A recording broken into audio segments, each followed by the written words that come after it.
আলহামদুলিল্লাহ রাব্বিল আলামিন ওয়াসসালাতু ওয়াসসালামু আলা আশরাফিল আমবিয়া ওয়াল মুরসালিন নবিয়িনা মুহাম্মদ ওয়া আলিহি ওয়া আসহাবিহি আজমাইন আম্মা বাদ।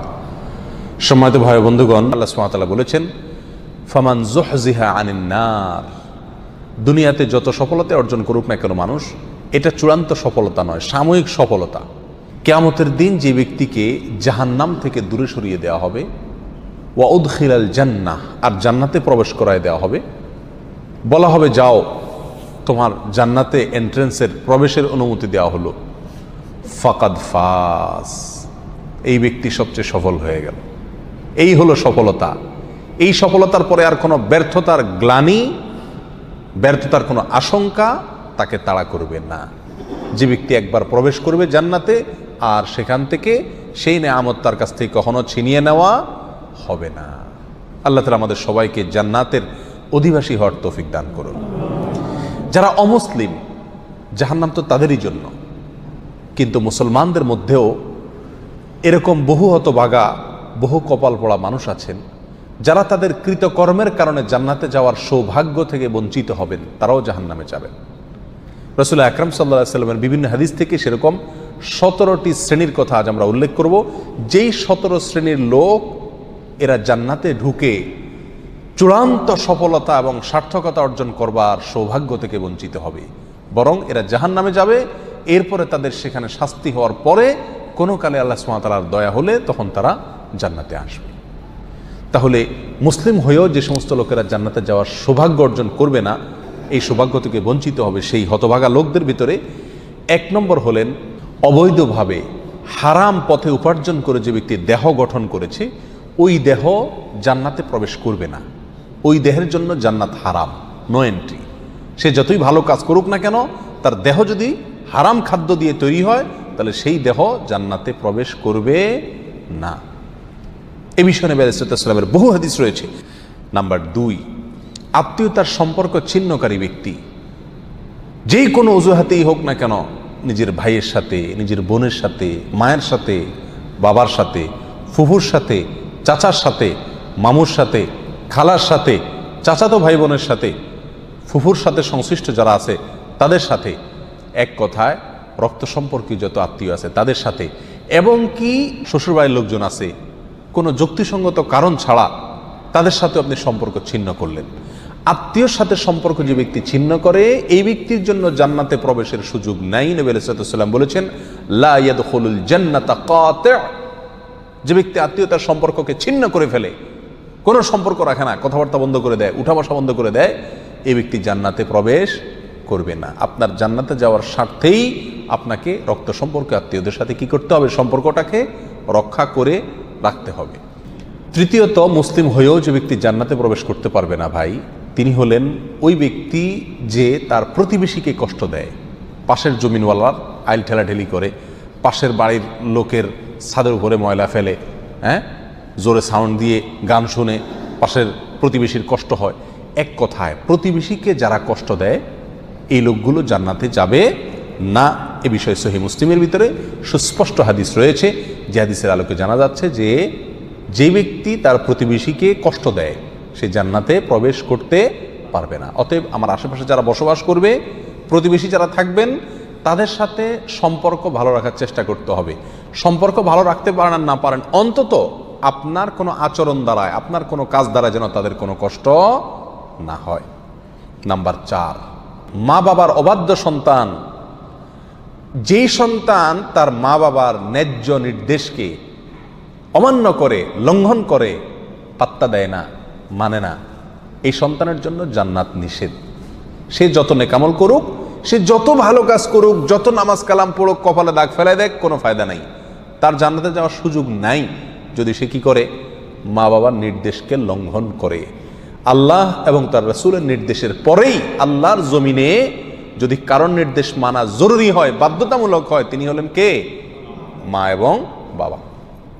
যদি তারা আল্লাহর নির্দেশের বাইরে কিছু করতে বলে, অন্যায় করতে বলে, তাহলে সেটা মানা যাবে না।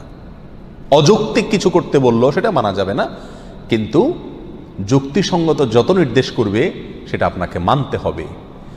আর যদি সেটা মানা আপনার জন্য অসম্ভব হয়, আপনার সাধ্যের বাইরে কোনো কিছু নির্দেশ করে, তাহলে তো আর আপনার কিছু করার নাই। তবে কোনো অবস্থাতে ব্যবহার খারাপ করা যাবে না। মা বাবার সাথে যারা সম্পর্ক নষ্ট করে তারা জান্নাতে যেতে পারে না। মুস্তাদরাক হাকিমের বিষয়ে হাদিস রয়েছে। নাম্বার 5, মুসলমান হয়েও যারা জান্নাতে যেতে পারবে না তাদের ভিতরে 5 নম্বর ব্যক্তি হলো ভাই অশ্লীল ভাষায় কথা বলে, যে গালিগালাজ করে, যে কথায় কথায় আজে বাজে মন্তব্য করে এবং উগ্র মেজাজি, মানুষকে সবসময় দমায় রাখার চেষ্টা করে, দাবায় রাখার চেষ্টা করে, কখনো মানুষকে পাত্তা দেয় না, সাইড দেয় না, সবসময় সেই উপরে থাকার চেষ্টা করে, গোয়ার কিসিমের লোক যেটাকে বলা হয়। স্পষ্টভাবে হাদিসের ভিতরে এসছে যে এই শ্রেণীর লোক কি করবে না, জান্নাতে যাবে না। সুনান আবু দাউদ এবং অন্যান্য হাদিসের কিতাবে হাদিস রয়েছে। মুসলমান হয়েও যারা জান্নাতে যাবে না সেই লোকদের মধ্য থেকে 6 নম্বর হলেন সেই সমস্ত শাসকেরা, সেই সমস্ত নেতারা যারা তাদের প্রজাদেরকে, যারা তাদের অধীনস্থ লোকদেরকে ধোঁকা দেয়। আজ দুনিয়ার কয়জন শাসক এর থেকে বাঁচতে পারবে সেটা আল্লাহই ভালো জানেন। বলেন একটা, করেন আরেকটা, নির্বাচনের আগে ওয়াদা করেন একটা, ধোঁকা দেন, পরে আর সেটা পালন করেন না। তো সে সমস্ত শাসকেরা যারা তাদের প্রজাদেরকে, অধীনস্থদেরকে ধোঁকা দেয় তারাও জান্নাতে প্রবেশ করতে পারবে না। এই বিষয়ে সহিহ বুখারীতে হাদিস রয়েছে। 7 নম্বর, মুসলমান হয়েও যে ব্যক্তি জান্নাতে যাবে না সে হলো অন্যের সম্পদ যে আত্মসাৎ করে। প্রথম শ্রেণীটা ছিল যে হারাম মাল ভক্ষণকারী, সেটা আল্লাহর হক নষ্ট করে হতে পারে। আর এই 7 নম্বর পয়েন্টটা হলো যে কোনো মানুষের হক আপনি নষ্ট করে টাকা কামাই করলেন, যেভাবেই হোক, সেটা ধোঁকা দিয়ে হোক, প্রতারণা করা হোক, হাওলাত নিয়ে আটকায় দিয়ে হোক, চান্সে চুরি করে হোক, অথবা চিটারি করে হোক, যেই কোনোভাবে অন্যের সম্পদ যদি আত্মসাৎ করেন গায়ের জোরে বা বুদ্ধির জোরে, আর করে সেটা আপনি দখল করে ফেলেন, তো মনে রাখবেন এই ব্যক্তির জন্য জান্নাতে যাওয়ার কোনো সুযোগ নাই। নাম্বার 8, উপকার করেও যে ব্যক্তি খোঁটা দেয়, কাউকে উপকার করছে, করে কি করে, খোঁটা দেয়, এই ব্যক্তি জান্নাতে যাবে না।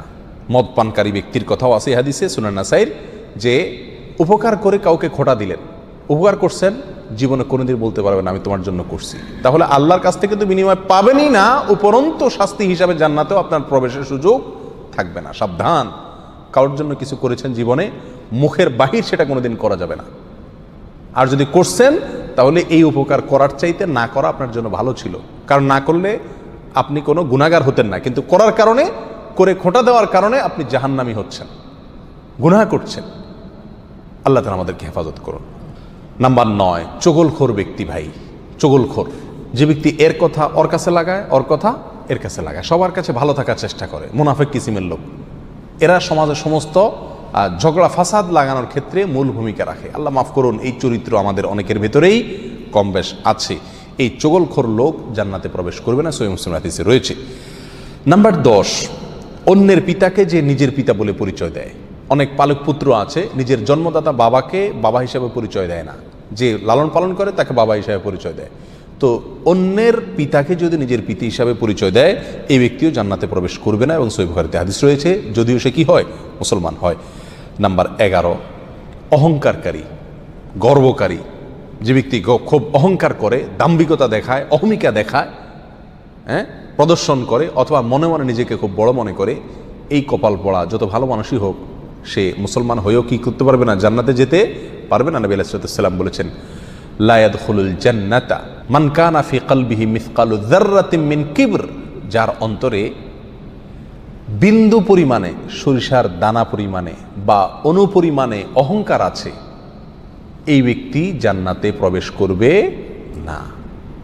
বিনয়ী মানুষেরা জান্নাতে যাবে, বিনয়ী যারা নিজেকে ছোট মনে করে, সবসময় অন্যকে বড় মনে করে, নিজের দোষের কথা আগে দেখে, নরম থাকে, অহংকার করে না, এই লোকগুলো জান্নাতি। আর যারা অহংকার করে এই লোকগুলো জাহান্নামী। আল্লাহ তাআলা আমাদেরকে হেফাজত রাখুন। 12 নম্বর, যে ব্যক্তি মুসলিম হয়েও জান্নাতে যাবে না, জান্নাতে যাওয়ার সুযোগ থেকে বঞ্চিত হবে, আর সে ব্যক্তি হলো ওই ব্যক্তি যে ব্যক্তি রাসূলুল্লাহ সাল্লাল্লাহু আলাইহি সাল্লামের নাফরমান। রাসূলুল্লাহ সাল্লাল্লাহু আলাইহি সাল্লামের নির্দেশ জানার পরেও সেটাকে কি করে না, কেয়ার করে না। বাপদাদার নির্দেশকে অগ্রাধিকার দেয়, 14 গোষ্ঠী কি করে আসছে সেটাকে অগ্রাধিকার দেয়, পীর সাহেব কি বলছেন সেটাকে অগ্রাধিকার দেয়, যদি রাসূল সাল্লাল্লাহু আলাইহি সাল্লামের কথার বিপরীত হয়। এরকম যদি হয় তাহলে সেই ব্যক্তি জান্নাতে প্রবেশ করবে না। নবী আলাইহিস সালাম বলেছেন, কুল্লু উম্মতি ইয়াদখুলুনাল জান্নাতা ইল্লা মান আবা, আমার উম্মতের প্রত্যেক সদস্য সবাই জান্নাতে যাবে, শুধু যে অস্বীকার করলো সে জান্নাতে যেতে পারবে না। সাহাবা ইকরাম প্রশ্ন করলেন, ওয়ামাই আবা ইয়া রাসূলুল্লাহ, হে আল্লাহর রাসূল অস্বীকার করছে কে? তিনি বলেছেন, মান আতাআনি দাখালাল জান্নাহ ওমান আসানি ফাকাদ আবা, যে ব্যক্তি আমার হুকুমকে আমার নির্দেশকে মান্য করেছে মেনে চলেছে সে জান্নাতে যাবে, আর যে আমার নির্দেশকে মান্য করে নাই সে অস্বীকার করলো, আর যে অস্বীকার করলো সে জাহান্নামে যাবে, সে জান্নাতে যাবে না। নাম্বার 13, মুসলিম হয়েও যে ব্যক্তি জান্নাতে যাবে না সে ব্যক্তি হলো ওই মহিলা, যে মহিলা অকারণে স্বামীর কাছ থেকে তালাক চায় কথায় কথায়। আমাদের মা বোনদের ভিতরে অনেকের ভেতরে এই চরিত্র আছে, এই দোষ আছে, কথায় কথায় স্বামীর কাছ থেকে তালাক চায়। এর আগে এক আলোচনায় বলেছিলাম ইবলিস শয়তানের কাছে সবচেয়ে প্রিয় কাজ, যেই কাজে ইবলিস শয়তান সবচেয়ে বেশি খুশি হয় সেটা হলো একটি দাম্পত্য জীবনে যখন বিচ্ছিন্নতা এসে যায়, স্বামী স্ত্রীর ভিতরে যখন বিচ্ছেদ ঘটে যায় তখন শয়তান সবচেয়ে বেশি খুশি হয়।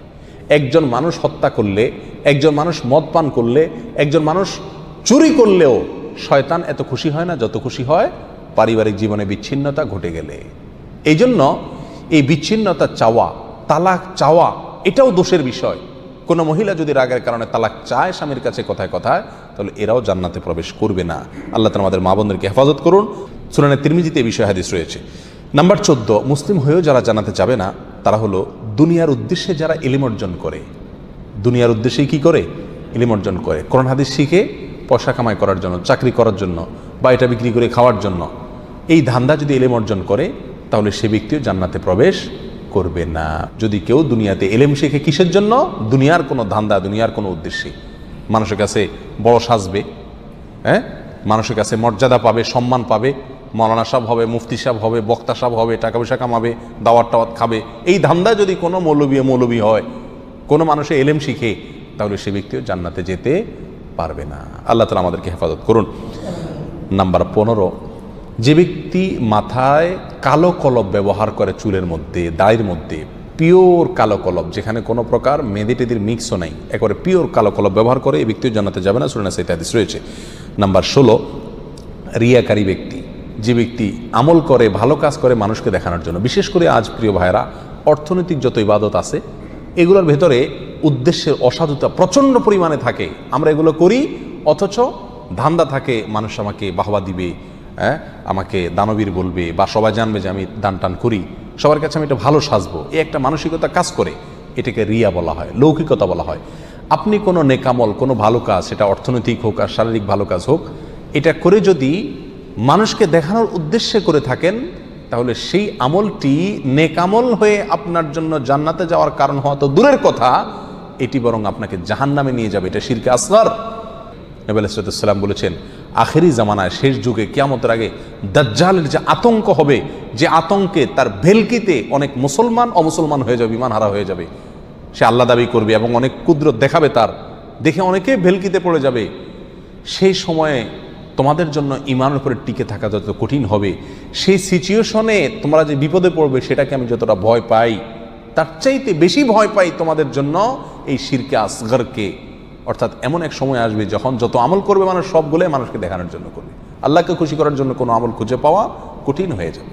এই সেই রিয়া, লৌকিকতা, মানুষকে দেখানো, মানুষের কাছে বাহবা কুড়ানো, মানুষের কাছে সুনাম অর্জন করার জন্য যদি যে কোনো ভালো কাজ করা হয় তাহলে এই ব্যক্তি জান্নাতে প্রবেশ করবে না। সহিহ বুখারী, সহিহ মুসলিমে বিষয় হাদিস রয়েছে।